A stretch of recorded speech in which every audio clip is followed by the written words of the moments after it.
Well, you nice people. Thanks for showing up. I was coaching a woman the other day who was having some difficulties with her boyfriend. She was wanting to see him more. He would come over and spend weekends with her. They lived at a good distance from each other.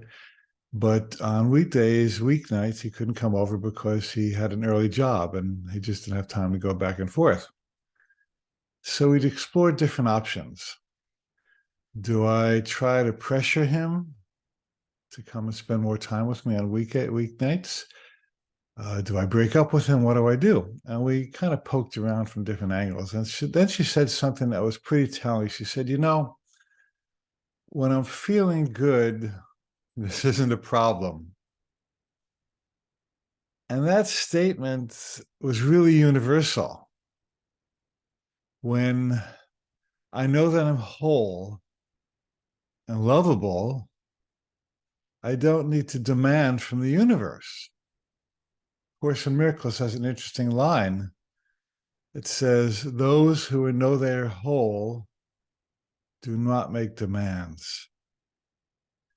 And so she let go of the issue and she ended up working out nicely with her boyfriend. After a while, it wasn't a problem. But she had to get to that place where she extricated herself from lack mentality or need mentality or lonely mentality. See, it's very difficult to come into a state of enoughness when you're coming from not enoughness. There's only two states of mind, fear and love. And when you feel that someone is not enough, or the world is not enough, or you're not enough, it's really hard to see enough because there are two different kinds of visions. There are two entirely different kinds of mindsets, and you can't get to one from the other. You have to shift. Now, when I do my coaching, I would say that in almost all cases, most clients can benefit more from greater self-nurturing, greater self-care. And they'll lay out a problem, a relationship problem, a financial problem, or a health problem. And I ask them, are you really taking good care of yourself? Is there something more you could do to be kind to yourself? And usually the answer is no, I'm not taking as good care of myself as I can. And I ask the client, well, if you were really committed to your well-being, what would you be doing differently?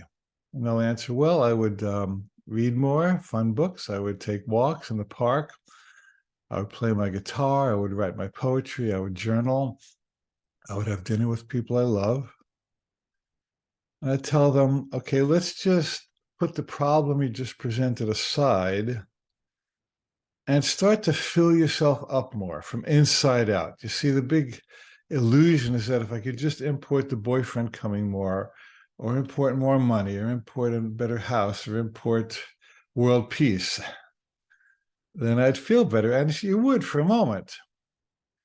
But as long as you believe I have to import something in order to become whole, you're gonna be at the effect of the universe. You're gonna go up and down like a yo-yo or a roller coaster, because if something outside you can give you happiness, they can also give you unhappiness. So the spiritual path is about taking back the power you have misascribed to external people and events. And why would you try to get someone else to love you more when you're not loving yourself? That's an impossible scenario. People may come along and love you, but if you're not open and willing to let it in, it's not going to go anywhere. It's not going to sink into your cellular level. So really, all healing, all external problems are really an inside job. Quit trying to rearrange the chess pieces of the world and rearrange the chess pieces in here. Someone said, I think it was Dale Carnegie said, we think in secret and it comes to pass. Environment is our looking glass. Someone else said, Sally Compton said, it's impossible to defeat an enemy who has an outpost in your head. Meaning that boyfriend not showing up is more a reflection of your own sense of neediness than it is of really needing something from the outside world to happen. So healing and problem solving is a lot simpler than you've been taught. Because if it's all about rearranging the outside world, it's endless. You will never, ever, ever, ever, ever rearrange all the pieces in your life to fit your model. But when you change your mind, everything starts to fit. And A Course in Miracles tells us, seek not to change the world, but choose to change your mind about the world. Now, Jesus said, love your neighbor as yourself. But often we love our neighbor more than ourselves. Are you kinder to other people than you would be to yourself? Do you forgive other people more than you forgive yourself? If not, you have your homework to do. The equation of that is out of balance. I remember once I broke a glass accidentally in my kitchen, and out of my mouth came these words, you clumsy fool. And as I heard myself say these things, I thought, I would never say that to anybody else, never. But I said it to myself. So I was not loving my neighbor as myself. A lot of people have been trained under a sacrifice mentality that I have to give up my happiness in order to make you happy. But if you've tried that, it doesn't work, does it? There's an endless list of sacrifices to keep the world, your kids, your husband, your wife, your family, your parents happy. But if you're not happy, you're not making a great contribution to the planet. You know, a miserable server is not really a server. The truth is that we serve and heal with our energy more than our actions.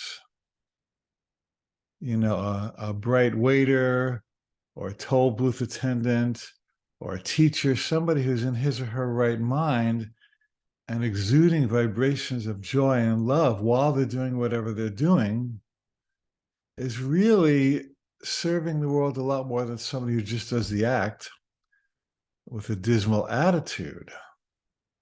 So attitude is altitude. Attitude is everything. So the bottom line is that when I make myself happy, I'm in the perfect position to make other people happy. Remember that life is far more about vibration than it is about action. Right action springs from right vibration, but action without vibration is empty. Nikola Tesla said, if you want to understand the universe, think of terms of energy, frequency, and vibration. He was, in my opinion, the greatest scientist who've ever lived. He gave us AC electricity and X-rays and wireless communication on the radio and fluorescent bulbs and all kinds of stuff that we're just catching up with now. And he said that he was a practical visionary. Ideas would crash into his brain. He would have so much fun thinking about them. He'd get so excited about these ideas that he would run to the laboratory and flesh them out. So he was in a state of eternal joy while he was creating, which gave him access to the secrets of the universe that until then no one else had been able to tap. So when you're in a peaceful, loving, joyful state, spirit, great spirit, God, whoever you want to call it, sends you great ideas that can elevate your career and heal your relationship and heal your body. Happiness is a key ingredient in healing and success. Someone took a survey and asked very successful business people, which came first, happiness or success? And 2/3 of the respondents said that happiness came before success. In other words, they didn't need success to make them happy, but after they chose happiness, success followed and found them. Pretty simple formula, but it takes a little practice, doesn't it? So bottom line is, what could you do for yourself this week this day that would nurture your soul? It's a really good meditation. Please think about this for a moment. What would nurture my soul? What would make me feel so filled that I'd want to wake up in the morning, that I want to be with the people I'm with, that I'd want to go to my job, that I want to create? How can I how can I return to the innocent wholeness that I used to know but forgot because I got so distracted trying to prove myself and make things happen? So this week, I give you permission. You don't need my permission. I'll just say it to inspire you. I give you my permission to do what brings you the paramount joy, not just a little joy, not just something that might spark you for a moment, but stuff that would really make your life worthwhile. Think about that. If you keep living the life you lived, you'll keep getting the life you've gotten. But if you shift to something that's even more worthwhile, more soul fulfilling, wow, you're on a whole new trajectory and you're on the miracle path. Cool, isn't it? Well, before we close, I want to remind you about a lovely program I'm starting next month. It's a program for people who would like to become spiritual writers and incorporate spiritual principles into your writing, whether it's fiction or nonfiction. It's going to be a magnificent course. I've started writing it. I am so excited about this. It'll be a 10-week webinar series plus a 20 online lesson series, and you'll have access to personal coaching with my associate, Debbie Handrick. And we're going to explore attitudinally what it takes to find the confidence and the joy and the self-belief and connection to spirit, connection to guidance, to be the great writer that you are. It will be an exciting, life-changing program that goes far beyond writing into all of life. I hope you join me. May 9th, it starts. Go to my website, alancohenallen.com, and you'll find an icon there. So let's close with a moment of knowing, shall we? I know that somewhere inside me is a voice for great joy. I know that the answers I seek have already been seated within my soul. I can release attempting to fix, change, alter, improve the people around me. I take a breath and I let them be who they are. And meanwhile, I amplify my own happiness. I will tend to my own garden before pulling the weeds out of other people's gardens. I reaffirm my commitment to self-love, self-care, self-nurturing, and self-being. I move from doingness to beingness, from gettingness to expressingness. And I can just drop into my heart and know my magnificent deservingness to have all the things I want in the outside world because I have and am all the things I deserve in the inside world. I declare myself in this moment to be whole, created in image and likeness of a perfect God, and from that deep knowingness, all of my good and many miracles proceed naturally, organically, and joyfully. And so it is. Love you lots. Thanks for joining me, and I'll see you again soon. Take care.